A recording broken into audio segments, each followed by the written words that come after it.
Bonjour. Le sulfate de potassium est utilisé en jardinage sous forme de granulés, mais aussi en solution. La solution contient des ions potassium K+, et des ions sulfate SO4-. Le potassium permet de faciliter la photosynthèse des plantes. Première question, on te demande quel est l'ion monoatomique? Alors pour cette question, si on décompose le terme monoatomique, il y a le terme atomique qui veut dire atome et mono qui veut dire un seul. Quand on regarde les deux ions on a SO4- et K+. On voit ici qu'on a un atome de soufre et 4 atomes d'oxygène, alors que là, on n'a qu'un seul atome de potassium. Donc, c'est lui l'ion monatomique. Question numéro 2. Est-ce un cation ou un anion? Alors, quand on écrit que K+ est un ion positif, donc on se réfère à ce plus-là. Et je vous avais dit, le moyen mnémotechnique, c'est dans le terme anion ou cation, on regarde la partie qui est juste avant ion. Soit c'est un N qui rappelle négatif, soit c'est un plus, ici dans le T du plus. Donc, ici c'est un cation. C'est un moyen mnémotechnique. Question numéro 3. Donne la composition atomique de l'autre ion. L'autre ion, c'est SO4-. Alors, quand on lit comme ça, vous avez appris en quatrième que le nombre qui est en bas à droite était relatif à O, c'est-à-dire 4O. En bas à droite de S, il n'y a rien. Quand il n'y a rien, ça veut dire 1. Donc, il y a un atome de soufre, 4 atomes d'oxygène. Ce 2-, ça, c'est lié aux charges.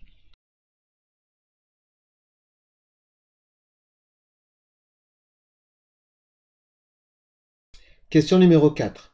Est-ce un cation ou un anion? Donc ici, c'est une charge négative. On regarde ici le moyen mnémotechnique, c'est N, négatif, donc c'est un anion. Question numéro 5. On demande de donner la formule de la solution de sulfate de potassium.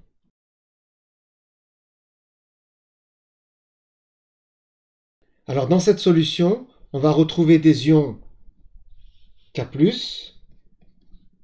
et SO4-. Si on les associe tous les deux, sans prendre de précautions, on va avoir K+, plus SO4-.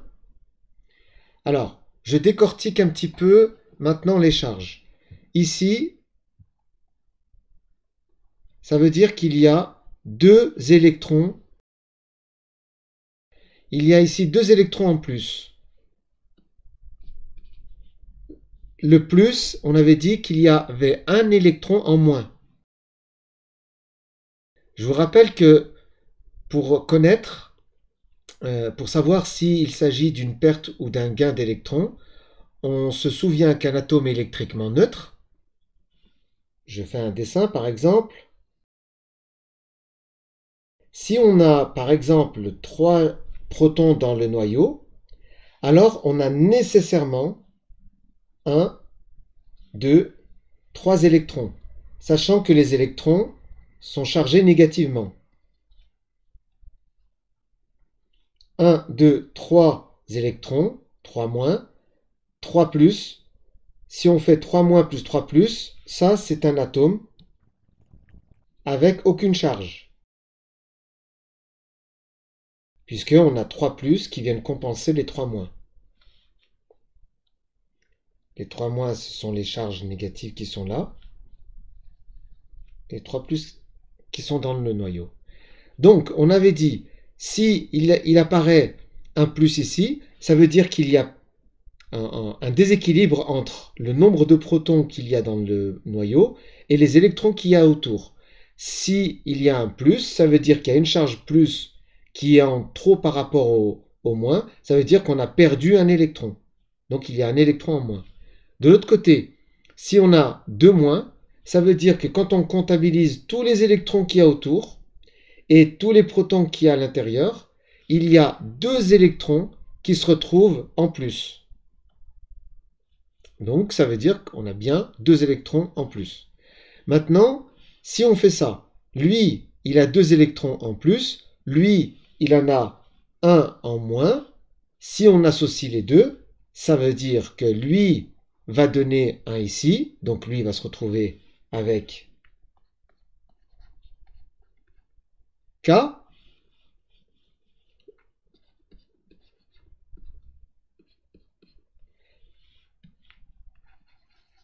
Lui va se retrouver avec K tout court. Et puis, on va avoir SO4 moins. Donc ça c'est parce qu'il y a 2 charges électriques négatives en trop. Lui, il en a besoin d'une, donc il va y avoir hop, un transfert, lui il va en donner 1, donc lui il va se retrouver avec K, il a le même nombre d'électrons que de protons dans son noyau. Néanmoins, lui, il aura encore un électron en trop. Donc si on prend aucune précaution, eh bien, on va avoir une solution qui s'écrit KSO4-. Or, ça, ce n'est pas possible. Alors, on peut le représenter de la manière suivante. Dans une solution où on a des K+, et des SO4 de moins, si on fait ça, ça veut dire que, en termes de charge, cette solution serait chargée, ce qui n'est pas possible. On n'a pas de solutions qui ne sont pas chargées. Donc, ce n'est pas possible. Pas possible, car chargée. La solution est chargée. Et alors la parade, en fait, c'est qu'il faudrait, pour compenser ces deux électrons en trop, il faudrait rajouter un K+. Donc, si on fait ça,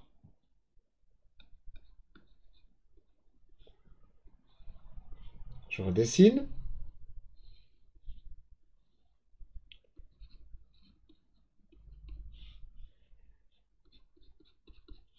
Maintenant, si je rajoute un K+, ce qui va se passer, lui a 2 électrons en trop. Il va en donner un à lui et il va en donner un à lui. Donc, ce qui ferait une solution neutre,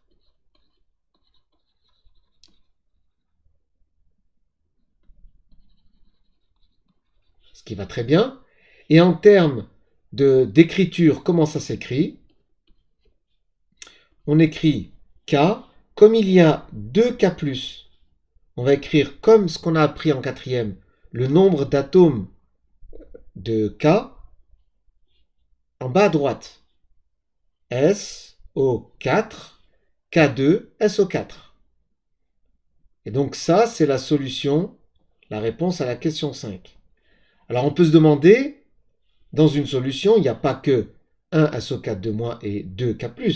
Ça se compte par milliards. Donc dans une solution, ça va aller toujours dans le sens où s'il y a un ion SO4 de moins, il y aura quelque part 2 K+. Comme dans une solution, il y en a des milliards, donc je vais en dessiner un deuxième, alors il y aura un plus là et un plus là. De façon à ce qu'on ait toujours le double de K+, que de SO4 de moins. Chaque SO4 de moins, lui, doit avoir 2 K+. Si j'en dessine un ici, un autre, alors je vais dessiner un K+ ici, et un K+ là. Vous avez compris? J'en dessine un autre, un dernier, donc je dois en dessiner deux autres K+. Donc, si on compte, on a 1, 2, 3, 4 SO4 de moins. Comme on devrait en avoir le double, on devrait en avoir 8. Donc 1, 2, 3, 4, 5, 6, 7, 8. De cette façon, on a toujours le double de K+, par rapport à ce 4 de moins. Et est-ce que ça s'écrit de la même façon? Eh bien oui, si on résume, quand on écrit une formule, on écrit toujours la formule la plus réduite. C'est-à-dire, là, il faudrait que j'écrive en réalité K8, puisqu'il y en a 8, et des SO4, il y en a combien? J'ai mis, vous avez vu la parenthèse que j'ai mis ici. Il y en a combien? Il y en a 4. Alors, le problème, c'est que 8 et 4, on peut simplifier.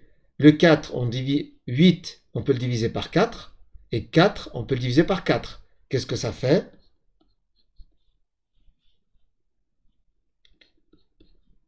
K, 8 divisé par 4, ben ça fait 2.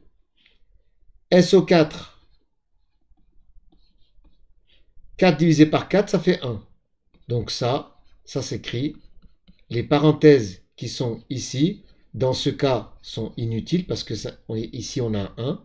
Donc ça fait K2 SO4. Voilà, j'espère que cette vidéo t'a plu. Pense à mettre un pouce vers le haut pour m'encourager à poursuivre, à t'abonner si ce n'est pas déjà fait, et à activer la cloche pour être informé des nouvelles vidéos. Allez, bon courage!